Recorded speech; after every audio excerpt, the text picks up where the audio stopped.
দর্শক স্বাগত জানাচ্ছি ঢাকা সিটি ফিজিওথেরাপি হসপিটাল নিবেদিত স্বাস্থ্য কথায় আপনার জিজ্ঞাসা অনুষ্ঠানে।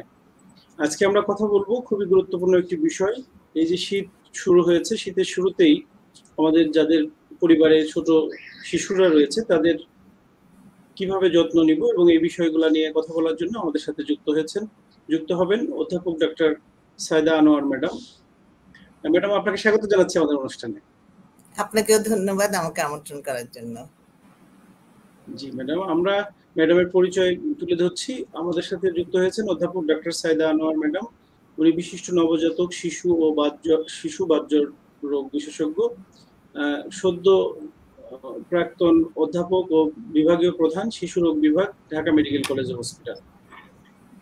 ম্যাডাম, আমরা আজকে আলোচনা করব যে মাত্র তো শীতের শুরু এবং এই সময়টাই আপনারা কি ধরনের সমস্যা নিয়ে শিশুদেরকে আপনাদের শরণাপন্ন হন বা কি ধরনের সমস্যা নিয়ে আপনাদের কাছে যায়, সেই বিষয়গুলো নিয়ে আপনার কাছে জানতে চাই। ধন্যবাদ আপনাকে। আসলে শীতের শুরুতে শিশুদের এই যে একটা আবহাওয়া পরিবর্তন হচ্ছে, এই আবহাওয়া পরিবর্তনের ফলে কিন্তু শিশুদের যেহেতু রোগ প্রতিরোধক শক্তি কম, অতএব অনেক অনেক অনেক অসুখ বিসুখ হয়ে থাকে আর কি। এছাড়াও দেখা যায় যে শিশুদের বাতাসে আর্দ্রতা কম থাকায় শুষ্ক হয়ে যায়, নাক দিয়ে পানি পড়ছে, কোনো ধুলোবালিতে বাচ্চাদের অ্যালার্জি হচ্ছে, তারপরে ঠান্ডা কাশি, ব্রঙ্কিওলাইটিস নামে ভাইরাল রোগ হচ্ছে, ভাইরাস জনিত রোগ, তারপরে হচ্ছে আপনার অনেক জ্বর হচ্ছে, তাছাড়াও আছে আপনার ব্রঙ্কিওলাইটিস, ব্রঙ্কোনিউমোনিয়া হচ্ছে, তারপরে ব্রঙ্কিয়াল অ্যাজমা, হাঁপানি রোগটা বেড়ে যাচ্ছে। এইভাবে কিন্তু শিশুদের অনেক রোগই বেড়ে যায়। জি জি, অনেক ধন্যবাদ ম্যাডাম আপনাকে। অনেক সহজ ভাষায় সুন্দর করে সাধারণ দর্শকদের উদ্দেশ্যে বলছেন। আসলে এই সমস্যাগুলো খুবই কমন। ম্যাডাম, একটা জিনিস আমরা একটু জানতে চাই, যেমন এই সময়টা কিন্তু সিজন চেঞ্জে এমনিতেই কিছু ভাইরাল সমস্যা থাকে, যেমন আপনি বললেন সর্দি, কাশি, শ্বাসকষ্ট। তো এখন যেহেতু একটু করোনা পরবর্তী সময়ে যাচ্ছে, করোনা কালীন সময় বলতে পারি আমরা, এই সময় কিছু উপসর্গ কিন্তু মিলে যাচ্ছে। তো স্পেসিফিক কোনো সিমটম বা উপসর্গ আছে কিনা যেটা দেখা দিলে মানে অভিভাবকরা একটু বেশি সতর্ক হবেন, এই বিষয়গুলো নিয়ে যদি একটু আলোচনা করেন। এটা কিন্তু আমি বলবো যে এখন যদিও রোগের প্রাদুর্ভাবটা কমে গেছে করোনার, কোভিডের, কিন্তু তবুও আমাদের মাথায় কিন্তু সরাতে পারবো না যে কোভিড ইনফেকশন হতেই পারে, আক্রান্ত হতেই পারে, যে কোনো ভাইরাস রোগেই আক্রান্ত হতে পারে, এটাও একটা ভাইরাস রোগ। তো অতএব এটা যেহেতু একটু সতর্ক থাকতে হবে, যেহেতু এটার কমপ্লিকেশন, জটিলতাটা অনেক বেশি, এই জন্যে এই জিনিসগুলি যেমন ঠান্ডা, কাশি, নাক দিয়ে পানি পড়া, নাক বন্ধ হয়ে যাওয়া, জ্বর হওয়া, এগুলিও কিন্তু কোভিডের লক্ষণ। আমরা এটাও বলবো না যে সবই কোভিড। আর যেহেতু যদি ফ্যামিলিতে সবার হয়, শিশুরও হয়, তখন কিন্তু কোভিড আসলে পরীক্ষা করানো উচিত। পরীক্ষা করালে বোঝা যাবে যে সেটা কোভিড কিনা। কোভিড না হলে তো ভালোই, হ্যাঁ, তো ওইটারও চিকিৎসা আছে। অতএব এই জন্যই কিন্তু প্রথমে ডিটেকশনটা করে নেওয়া জরুরি যে তার আসলে কোভিড আছে কিনা, পরীক্ষা নিরীক্ষা করাতে হয়। জি জি জি। এবং যদি বাবা মাদের পরে যদি পজিটিভ আসে, তখন সেই ক্ষেত্রে শিশুদের না করলেও হয়। সেই ক্ষেত্রে তো কন্ট্যাক্টে এমনিতেও শিশুরা পজিটিভ হয়ে যেতে পারে, ঠান্ডা কাশি যদি উপসর্গ থাকেই। অতএব ওই সময়টা একটু না করালেও কোনো অসুবিধা নেই। জি ম্যাডাম। ম্যাডাম, আপনি অনেকগুলো সমস্যার কথা বললেন, তার মধ্যে যেমন খুবই কমনলি আমরা যেমন শুনে থাকি বা পেয়ে থাকি, যেমন নিউমোনিয়া, যেটা এই বাচ্চাদের কিংবা শিশুদের নিউমোনিয়া সম্পর্কে যদি একটু আমাদেরকে বলেন, কেন হয় বা হলে করণীয় কি? শিশুদের আসলে নিউমোনিয়া অনেক কারণেই হতে পারে। এটা যেমন ধরেন আমাদের এখন শীতের প্রাদুর্ভাবের আগে কিন্তু ভাইরাস জনিত রোগের বেশি প্রাদুর্ভাব হয়। এখন ভাইরাস রোগে কিন্তু ব্রঙ্কিওলাইটিস নামে একটা নিউমোনিয়া আছে, যেটা ভাইরাস জনিত রোগে হয়। আরেকটা হচ্ছে ব্রঙ্কোনিউমোনিয়া, যেটা ব্যাকটেরিয়াল জনিত রোগে হয়। যদি শিশুদের রোগ প্রতিরোধক শক্তি একদমই কমে যায়, কম থাকে, তখন এইটা ব্রঙ্কোনিউমোনিয়াটা যেটা ব্যাকটেরিয়া জনিত সেটা হতে পারে। আর ভাইরাসের সংক্রমণও শিশুর রোগ প্রতিরোধক শক্তি কমলে হতে পারে। এখন এই দুটারই আপনার যে কোনো নিউমোনিয়া হোক, চেস্টে ইনফেকশন হোক, শিশুদের কিন্তু প্রথম অবস্থায় যেটা হয়, প্রথম অবস্থায় কিন্তু নাক দিয়ে পানি পড়ে, একটু কাশি হয়, অনেক জ্বর হয়। তারপরে হচ্ছে আপনার যদি লাংসে ইনভলভ করে, ফুসফুসে ইনভলভ করে, তখন হয়তো তখন বাচ্চাদের যে ব্রিদিং রেটটা, শ্বাস প্রশ্বাসের রেটটা বেড়ে যায়, ফাস্ট ব্রিদিং বলা হয়। এখন কখন আমরা ফাস্ট ব্রিদিং বলবো, মানে কখন আমরা দ্রুত শ্বাস প্রশ্বাস বলবো, সেটা হচ্ছে যদি আপনার 2 মাসের নিচে হয়, 60 অথবা তার বেশি হয়, যদি বাচ্চা কাম এন্ড কোয়াইট থাকে, 1 মিনিটে যদি 60-এর উপরে হয়, তাহলে ওটা ফাস্ট ব্রিদিং। আর যদি 2 মাস থেকে 1 বছর বয়সের মধ্যে যদি 50 অথবা তার বেশি হয় দ্রুত শ্বাস, তখন আমরা বলি দ্রুত শ্বাস নিচ্ছে। আর যদি 1 বছর থেকে 5 বছর বয়সে যদি 40-এর অথবা তার উপরে হয়, তাহলে আমরা বলবো শিশু দ্রুত শ্বাস নিচ্ছে। অতএব এটা হচ্ছে ফুসফুসের সংক্রমণের লক্ষণ, নিউমোনিয়ার লক্ষণ। এর পরেও যেটা হবে সেটা হচ্ছে বাচ্চার শ্বাস প্রশ্বাস নেওয়ার সময় বুকের নিচের, পাঁজরের নিচের অংশটা দেবে দেবে যাবে, এবং নাকের এলানাজাইটা ফুলে ফুলে উঠবে। এই জিনিসগুলি দেখলে আমরা এগুলি বিপদ চিহ্ন। এগুলি দেখলে তারপরেও অনেক কিছু হতে পারে, যেমন শিশুর খিঁচুনি হয়ে যেতে পারে, অনেক জ্বর হয়ে খিঁচুনি হয়ে যেতে পারে, খাওয়া দাওয়া বন্ধ করে দিতে পারে, তারপরে হচ্ছে বমি করতে পারে। এই ধরনের লক্ষণগুলি দেখলে কিন্তু শিশু বিশেষজ্ঞের পরামর্শ অথবা হসপিটালে নিয়ে যেতে হবে। জি, ধন্যবাদ ম্যাডাম, অনেক ইনফরমেটিভ বা অনেক তথ্যবহুল আলোচনা করছেন। আমরা আরেকটা বিষয় একটু জানতে চাই ম্যাডাম, যাদের যে আপনি বললেন মানে ব্রঙ্কিয়াল অ্যাজমা কিংবা অ্যাজমাটিক টেন্ডেন্সি থাকে, বাবা মায়ের যদি এই ধরনের সমস্যা থাকে জেনেটিক্যালি, সেক্ষেত্রে শিশুদের হওয়ার সম্ভাবনা কতটুকু? আসলে আমরা যেটা বলি যে ফ্যামিলিতে যদি পজিটিভ থাকে, হওয়ার চান্স কিন্তু 80%-এর উপরে থাকে, 60 to 80%। যদি বাচ্চাদের কিন্তু অনেক সময় ফ্যামিলি হিস্ট্রি নাও থাকতে পারে, কিন্তু সেই ক্ষেত্রে চাইল্ডহুড অ্যাজমা বলে আমরা বলি। এই ক্ষেত্রে অ্যাজমাটা যখন অতিরিক্ত ধুলাবালির জন্য, এনভায়রনমেন্টাল পলিউশনের জন্য, অনেক রকমের অ্যালার্জেনের জন্য, এই জন্য কিন্তু বাচ্চাদের শ্বাস প্রশ্বাস, শ্বাসকষ্ট হয়, যেমন শ্বাস নিতে ফেলতে অসুবিধা হচ্ছে, যে হুইজি চেস্ট বলি আমরা যেটাকে। এটা। জি, ধন্যবাদ ম্যাডাম। আমরা একটা কোশ্চেন নিয়ে নিচ্ছি। আমাদের একজন দর্শক মাহবুবুর রহমান, উনি জানতে চেয়েছেন, আসসালামু আলাইকুম ম্যাডাম, আমার মেয়ের বাচ্চার বয়স 27 মাস, সে কোনো কিছুই খেতে চায় না, সব সময় মেজাজ দেখায়, তার ওয়েট 11 কেজি, শরীরে অ্যালার্জি আছে, দুধ মাংস খেতে পারে না, এখন এই ক্ষেত্রে কি করবেন?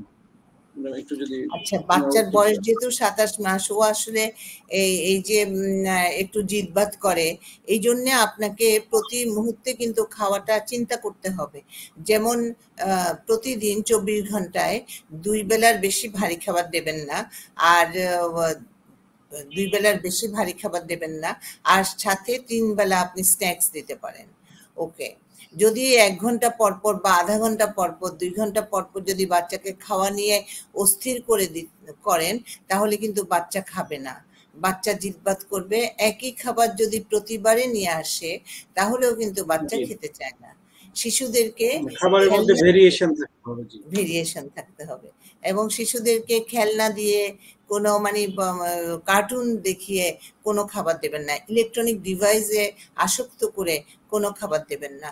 ওকে খাওয়ার সময় খাবারের ফ্লেভারটা ওকে বুঝতে দেন, খাবারের যেন টেস্টটাও বুঝতে পারে। আচ্ছা আচ্ছা, জি, অনেক ধন্যবাদ ম্যাডাম। আমরা সময় হচ্ছে একটা ছোট্ট বিরতির পরে এসে আরো বিস্তারিত আপনার কাছ থেকে জানবো। দর্শক, আমরা দেখছি ঢাকা সিটি ফিজিওথেরাপি হসপিটাল নিবেদিত স্বাস্থ্য কথায় আপনার জিজ্ঞেস অনুষ্ঠান। আজকে আমরা কথা বলছি খুবই গুরুত্বপূর্ণ একটি বিষয়, শীতের শুরুতে শিশুর যত্ন নিয়ে। এই বিষয়ে আরো বিস্তারিত আমরা জানবো। সময় হয়েছে একটা ছোট্ট বিরতির, কিছুক্ষণের মধ্যেই ফিরবো, আমাদের সঙ্গে থাকুন। মিসেস সামিহা রহমান একজন ব্যাংকার, বিগত 10 বছর ধরে পেশাগত দায়িত্ব পালনের জন্য তাকে দিনের বেশিরভাগ সময় কাটাতে হয়েছে চেয়ারে বসে। সে কারণে দীর্ঘদিন ধরে কোমর ও ঘাড় ব্যথায় ভুগছেন তিনি। এই ব্যথা সমাধানের জন্য ছুটেছেন দেশের নামিদামি সব হাসপাতালে, খরচ করেছেন হাজার হাজার টাকা। সব আশা ছেড়ে দিয়ে যখন বিদেশে চিকিৎসা নেওয়ার কথা ভাবছেন, তখন অফিসে আসা নতুন ম্যানেজার সামিয়া রহমানকে পরামর্শ দিলেন ঢাকা সিটি ফিজিওথেরাপি হাসপাতালে চিকিৎসা নেয়ার। নতুন ম্যানেজারের কথায় ভরসা রেখে সামিহা রহমান ধানমন্ডিতে অবস্থিত ঢাকা সিটি ফিজিওথেরাপি হাসপাতালে গিয়ে ডাক্তারের পরামর্শ অনুযায়ী চিকিৎসা শুরু করলেন। কয়েকদিনের মধ্যেই তিনি দেখলেন তার দীর্ঘদিনের কোমর ও ঘাড় ব্যথা কমতে শুরু করেছে।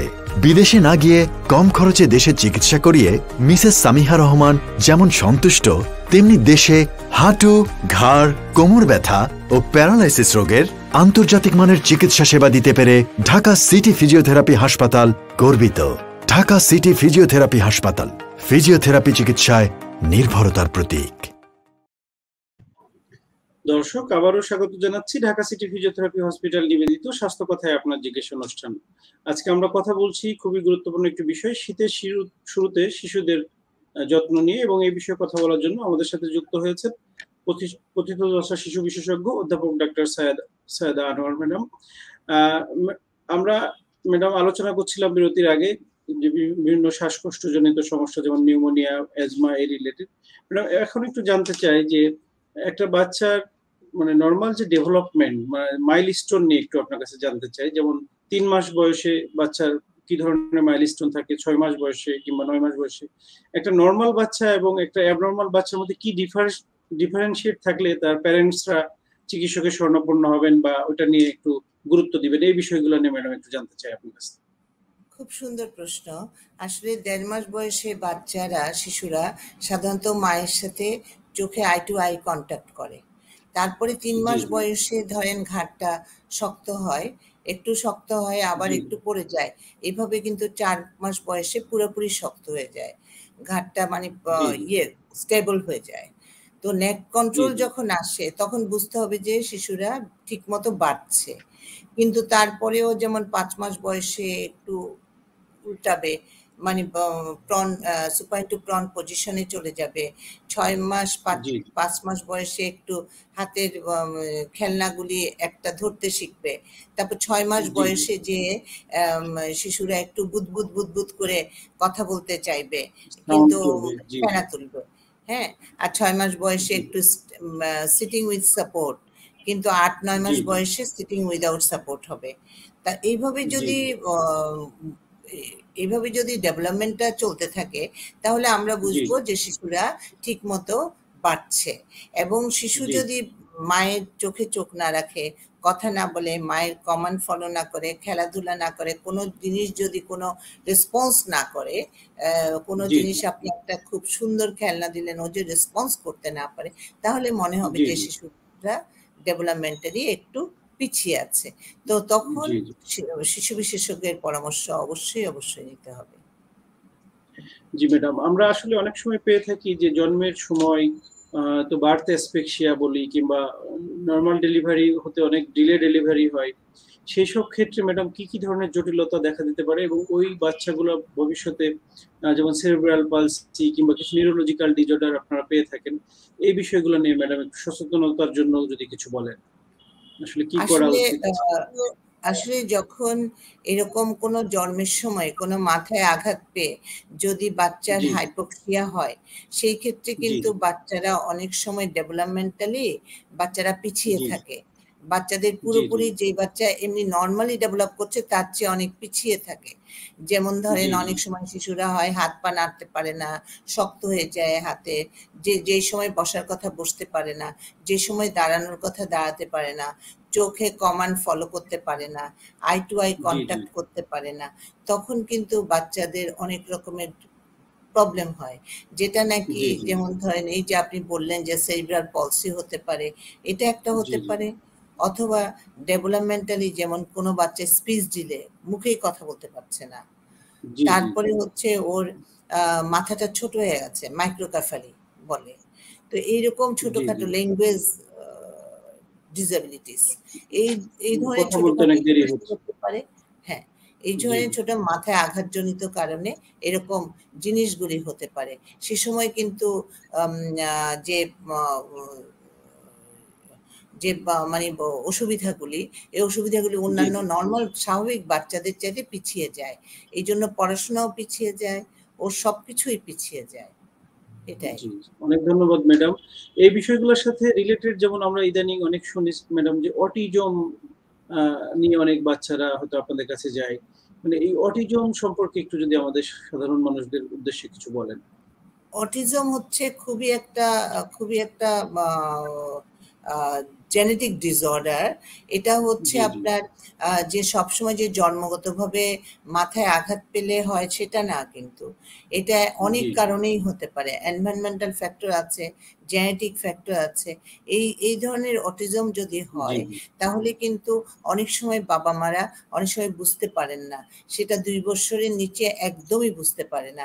যেমন অনেক সময় দেখা যায় বাচ্চারা খেলছে তো খেলছেই, মায়ের সাথে কথা বলছে না, সমানে কমিউনিকেশন ডিফেক্ট হয়ে যায়, কমিউনিকেশন ডিসঅর্ডার হয়ে যায়, যার জন্য মায়ের সাথে কথা বলে না, ও নিজের মতন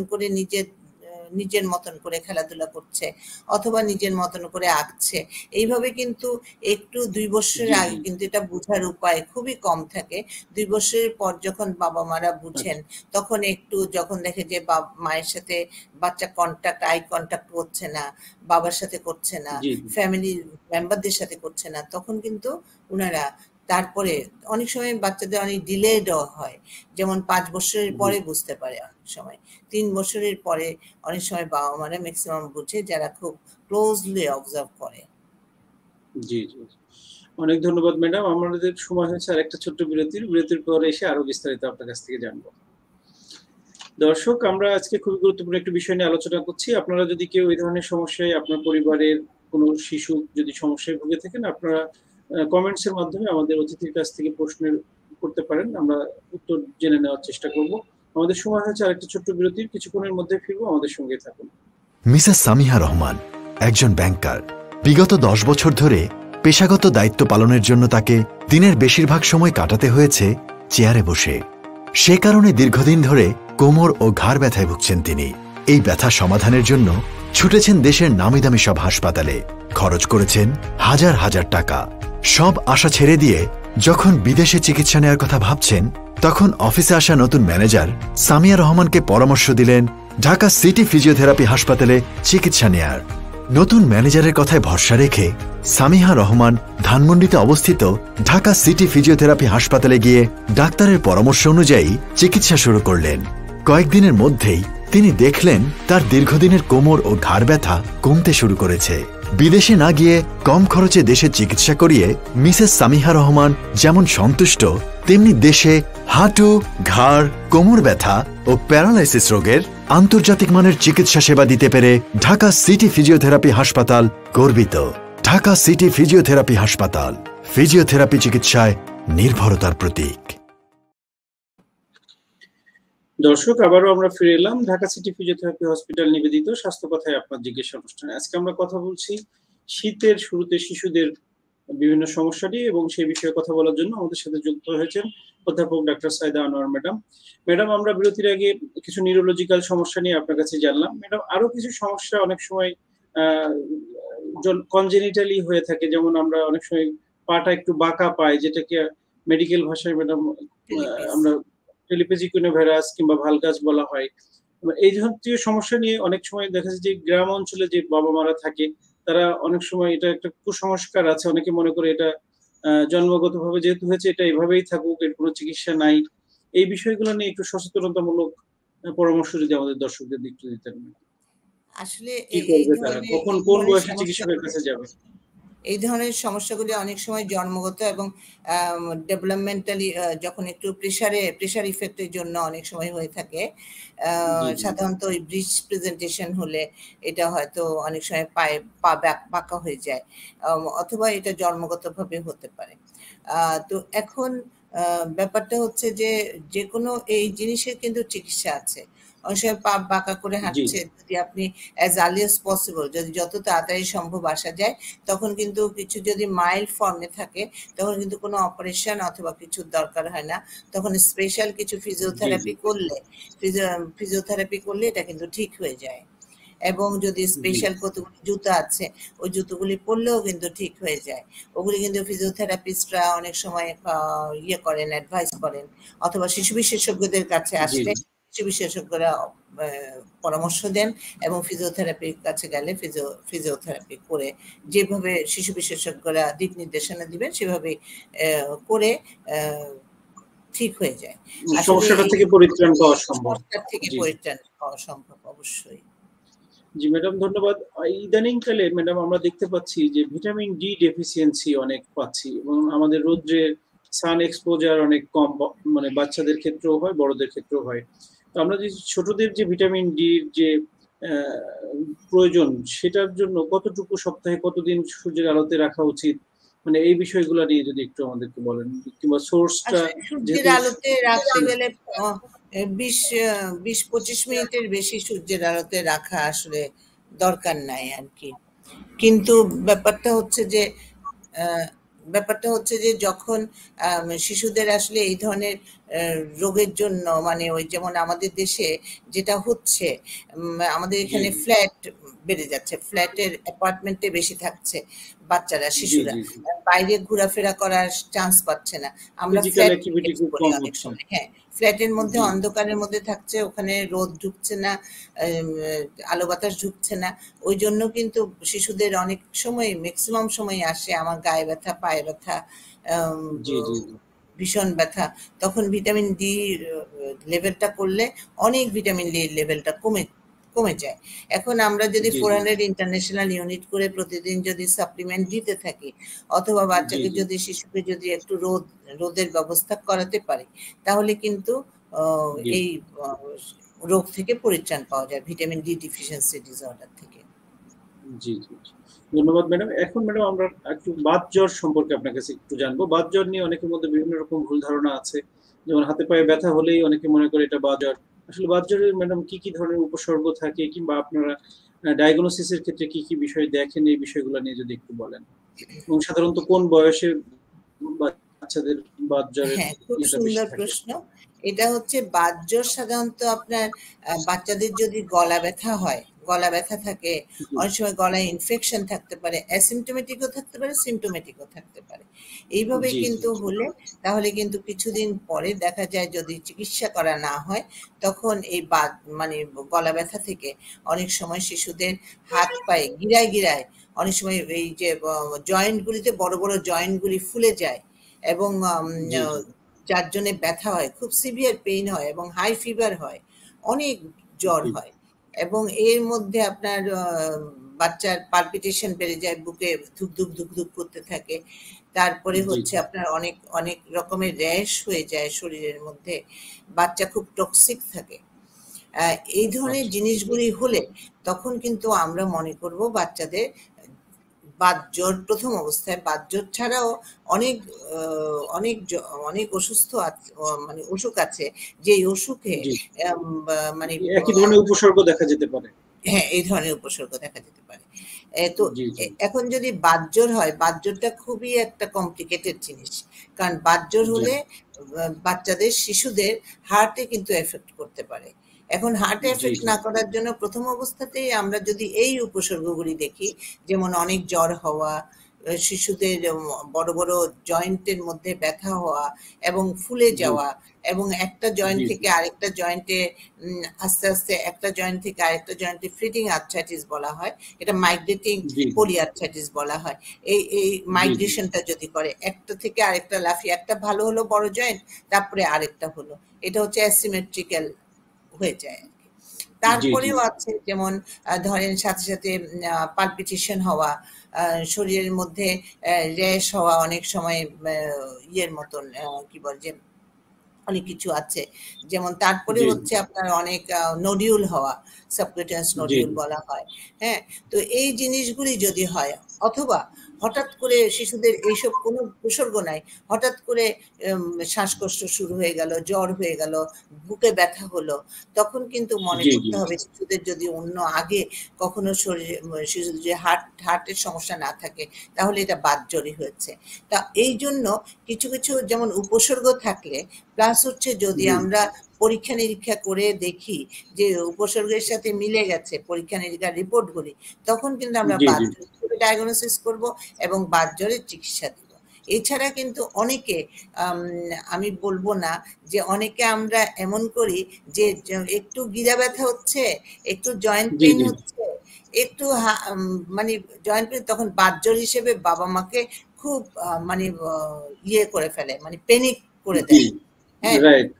হ্যাঁ, ভয় পেয়ে বাবা মারা বলে যে আমার শিশু তো পেনিসিলিন ট্যাবলেট সিরাপ খাচ্ছে অনেক দিন থেকে, 6 মাস পর্যন্ত খেতে বলেছে, 3 মাস পর্যন্ত। অনেক সময় দেখা যায় ম্যাডাম আমাদের সমাজে একটা প্রবণতা আছে, এএসও টাইটার যে টেস্টটা ওটা যদি হাই থাকে তখন এটাকে বাতজ্বর বলে ধরে নেয়, অ্যাসোসিয়েটেড ফ্যাক্টর গুলাকে মানে না দেখে শুধু একটা ইয়ে দিয়ে অনেকে মানে এই ধরনের চিকিৎসা দিয়ে থাকে।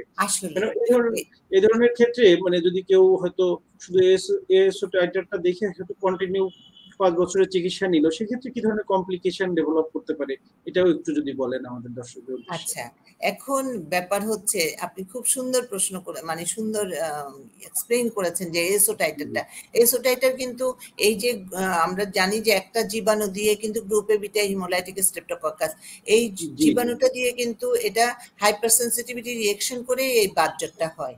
কিন্তু যখন দেখি আমরা এএসও টাইটারটা বেড়ে গেছে তখন অন্য কোনো উপসর্গ নাই, তখন কিন্তু আমরা অনেক সময় আমরা ভুল পথে নিয়ে যাই যে এটা বাতজ্বর হিসেবে।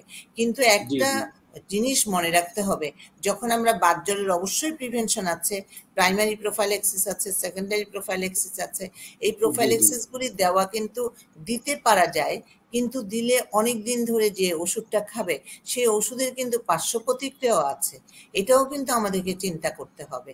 তার জন্য কোনো জিনিস ওভার ডায়াগনোসিস না করে কোনো কিছু দেওয়া উচিত না। এই জন্যে শিশুদেরকে মানে বাবা মাদেরকে বোঝানো উচিত, কাউন্সেলিং করা উচিত যে এএসও টাইটারটা বাড়লেই কিন্তু এটা বাতজ্বর না, এটা বাতজ্বর না, আপনাকে আমি ফলো আপে রাখি। ফলো আপে রেখে যদি মনে হয় যে শিশুদের সমস্যা হচ্ছে তখন কিন্তু এটা ওষুধ মানে ওষুধ দিতে হবে, এছাড়া কিন্তু দেওয়ার কোনো মানে আমি ইয়ে খুঁজে পাই না। অনেক ধন্যবাদ ম্যাডাম, আপনি অনেক ব্যস্ততার মাঝে আমাদেরকে সময় দিয়েছেন। আমরা ম্যাডাম অনুষ্ঠানের শেষ পর্যায়ে চলে এসেছি, এখন আপনার কাছে একটু সচেতনতামূলক কিছু শুনতে চাই, যেগুলাতে বাচ্চারা এখন এই সময়ে কি করণীয় কিংবা প্যারেন্টসরা কি করবে এই বিষয়ে যদি একটু দিক নির্দেশনা দিতেন আর কি।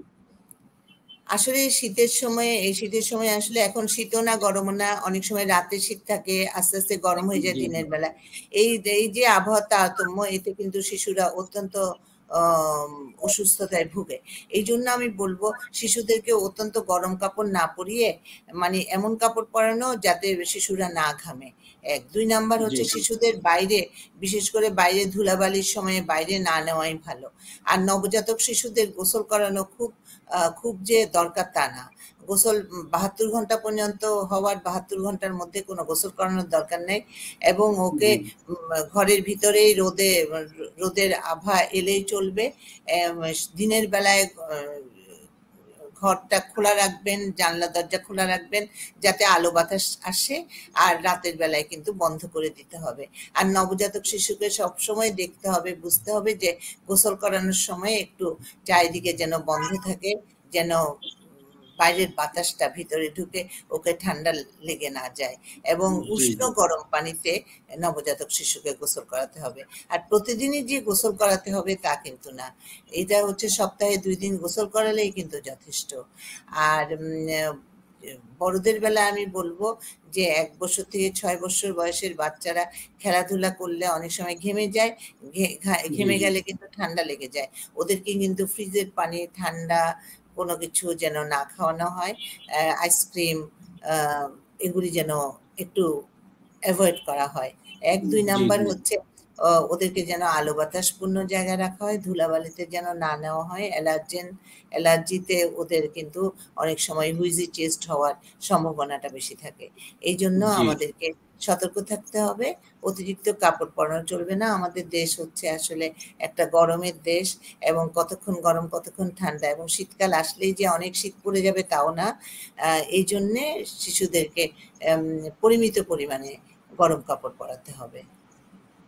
অসংখ্য ধন্যবাদ ম্যাডাম, অনেক ব্যস্ততার মাঝে আমাদেরকে সময় দিয়েছেন, অনেক সহজ ভাষায় আমাদের দর্শকদের উদ্দেশ্যে অনেক গুরুত্বপূর্ণ তথ্য দিয়েছেন। আপনাকে অসংখ্য ধন্যবাদ আমাদের প্রোগ্রামে জয়েন করার জন্য। ধন্যবাদ আপনাকেও আমাকে আমন্ত্রণ জানানোর জন্য। জি দর্শক, আমরা এতক্ষণ যে বিষয়গুলো ম্যাডামের কাছ থেকে জানলাম, আসলে এই বিষয়গুলো আমাদের প্রত্যেকটা পরিবারে যেখানে শিশু রয়েছে তাদের জন্য প্রযোজ্য। আশা করি এই যে সমস্যাগুলো নিয়ে আমরা আলোচনা করলাম সেইখান থেকে আপনারা নিজেদের কারো যদি এই ধরনের সমস্যা থাকে, কারো শিশুর যদি এই ধরনের সমস্যা থাকে, যদি কেউ একজনও উপকৃত হন তাহলে আমাদের এই অনুষ্ঠানে সার্থক হবে বলে আমরা মনে করি। তো আজকের মতো আমরা এখানে বিদায় নিব। তবে যাওয়ার আগে বলবো যে আমরা সমসাময়িক এই বিষয়গুলো নিয়ে প্রতিনিয়তই প্রতিদিন এক একজন বিশেষজ্ঞ চিকিৎসককে আপনাদের সামনে হাজির করি। আপনারা এই বিষয়গুলো নিজেরা যেমন দেখবেন, পাশাপাশি যদি আপনারা একটু শেয়ার করেন, আপনার আশেপাশের লোকজন, আত্মীয় স্বজন যারা হয়তো এই মুহূর্তে দেখতে পারবেন। সবাইকে আবারও অসংখ্য ধন্যবাদ জানিয়ে আগামী পর্ব দেখার আমন্ত্রণ জানিয়ে এখানে বিদায় নিচ্ছি। আল্লাহ হাফেজ।